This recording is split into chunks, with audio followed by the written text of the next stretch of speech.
തീത്തോസിന്റെ ലേഖനത്തിൽ 1:15 പറയും, നിർമ്മല ഹൃദയർക്ക് എല്ലാം നിർമ്മലമാണ്, എന്നാൽ മലിന ഹൃദയർക്കും അവിശ്വാസികൾക്കും ഒന്നും നിർമ്മലമല്ല. അവരുടെ ഹൃദയവും മനസാക്ഷിയും ദുഷിച്ചതാണ്. തങ്ങൾ ദൈവത്തെ അറിയുന്നുവെന്ന് അവർ ഭാവിക്കുന്നു, എന്നാൽ പ്രവർത്തികൾ വഴി അവിടുത്തെ നിഷേധിക്കുകയും ചെയ്യുന്നു. അവർ വെറുക്കപ്പെടേണ്ടവരും അനുസരണമില്ലാത്തവരും ഒരു സൽപ്രവൃത്തിയും കഴിവില്ലാത്തവരുമാണ്. കണ്ടോ, അശുദ്ധി വന്നാൽ പിന്നെ എല്ലാം നമുക്ക് നെഗറ്റീവ്, മൊത്തം സഭയും വിശ്വാസവും പരിശുദ്ധാത്മാവും കൃപയെല്ലാം നമുക്ക് ബ്ലോക്കായി മാറും. പിന്നെ ഒന്നും കിട്ടത്തില്ല, ഒരു അഭിഷേകം നമുക്ക് കിട്ടത്തില്ല. ഹല്ലേലൂയ.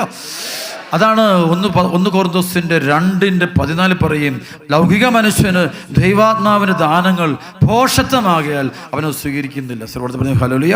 സ്വീകരിക്കാൻ പറ്റില്ല, കാരണം അവൻ്റെ ഒരു ലൗകിക മനുഷ്യൻ, ജഡിക മനുഷ്യന് ജഡിക തിന്മകൾ കൊണ്ടിരുന്നത്. അപ്പോൾ അവന് ഒരിക്കലും പരിശുദ്ധാത്മാവിൻ്റെ വരദാനങ്ങളോടുള്ള ദാഹം ഉണ്ടാകത്തില്ല. ഇതുകൊണ്ട് പരിശുദ്ധാത്മ വരദാനങ്ങളോട്, വചനത്തോട്, അഭിഷേകത്തോട് ദാഹമില്ലാത്ത കാരണം നമ്മൾ അശുദ്ധി ഉള്ളതുകൊണ്ടാണ്, ഉറപ്പാണത്. അശുദ്ധി നിൽക്കുന്നതുകൊണ്ടാണ് ജഡിക ആസക്തി, ലാഭം, ആത്മീയ കാര്യങ്ങളോട് ഭയങ്കരമായൊരു വിരക്തി ഉണ്ട്. അത്തരം കാര്യങ്ങളോട് താല്പര്യം കുറഞ്ഞു പോകുന്നത്. അതിനോട് കാണാൻ പറ്റും. മറ്റു നമ്മുടെ ചെറുപ്പക്കാർ, ചിലപ്പോൾ കുഞ്ഞുങ്ങളൊക്കെ പ്രാർത്ഥനയില്ല, പള്ളിപ്പോക്കൽ, കുമ്പസാരയില്ല, കുർബാനയില്ല. അത് തിന്മ കയറി കഴിഞ്ഞാൽ പിന്നെ ഉടനെ ഈ ദൈവരാജ്യത്തോട് ഭയങ്കരമായ അടുപ്പം നമുക്ക് നഷ്ടപ്പെട്ടു പോകുന്നത് കാണാൻ പറ്റും. വർഷങ്ങൾക്ക് ഒരു ബ്ലാക്ക് മേഴ്സിൽപ്പെട്ട ഒരു പെൺകൊച്ച്, ആ കൊച്ചിനെ കൊണ്ട് അവിടുത്തെ ആ അപ്പനും അമ്മയും കൂടെ എൻ്റെ അടുത്ത് കൊണ്ടുവരുമ്പോൾ 3 ദിവസം ഉപവാസ പ്രാർത്ഥനയ്ക്കായിട്ട് കൊണ്ടുവരുന്നത്. പക്ഷേ ഈ കുഞ്ഞ് ഒരു കാരണവശാലും ചാപ്പലിൽ കയറി പ്രാർത്ഥനയ്ക്കായിട്ട് കയറിയില്ല.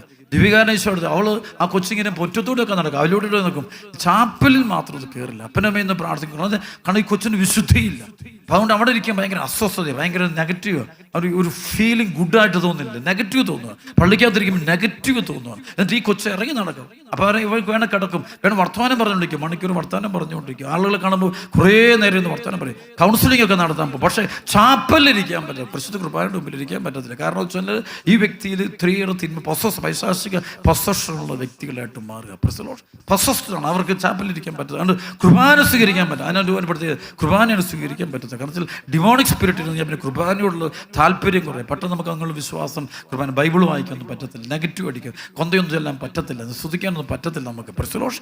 അപ്പോൾ അതിൻ്റെ കാരണം വെച്ച് കഴിഞ്ഞാൽ ഈ പൈശാചിക ബന്ധനം കയറി, കാരണം വചനം കേൾക്കുന്നില്ല, അതുകൊണ്ട് കൃപ നഷ്ടപ്പെട്ടു പോയെന്നുള്ളതാണ് കാരണം. ദൈവവചനത്തെ സംശയം കൂടാതെ ഹൃദയത്തിൽ സൂക്ഷിക്കാൻ പറ്റും. അതേപടി അത് വിശുദ്ധിയുള്ള ഹൃദയങ്ങൾക്ക്, എളിമയുള്ള ഹൃദയങ്ങൾക്ക് മാത്രമേ വചനം കണ്ണും പൂട്ടി വിശ്വസിക്കാം. അല്ലാത്ത എല്ലാവരും ഇങ്ങനെ ഒരു ചോദ്യങ്ങൾ മറുചോദ്യങ്ങൾ ചോദിച്ചുകൊണ്ട്. അതുകൊണ്ടാണ് 1 തെസ്സലോനിക്ക 4:3 4:7-8 വചനത്തിൽ പൗലോസ് ശ്ലീഹ പറയുന്നുണ്ട്, വലിയ വചനമാണ്, നിങ്ങളുടെ വിശുദ്ധീകരണമാണ് ദൈവം അഭിലഷിക്കുന്നത്, അശുദ്ധിയിലേക്കല്ല വിശുദ്ധിയിലേക്കാണ് ദൈവം നിങ്ങളെ വിളിച്ചിരിക്കുന്നത്.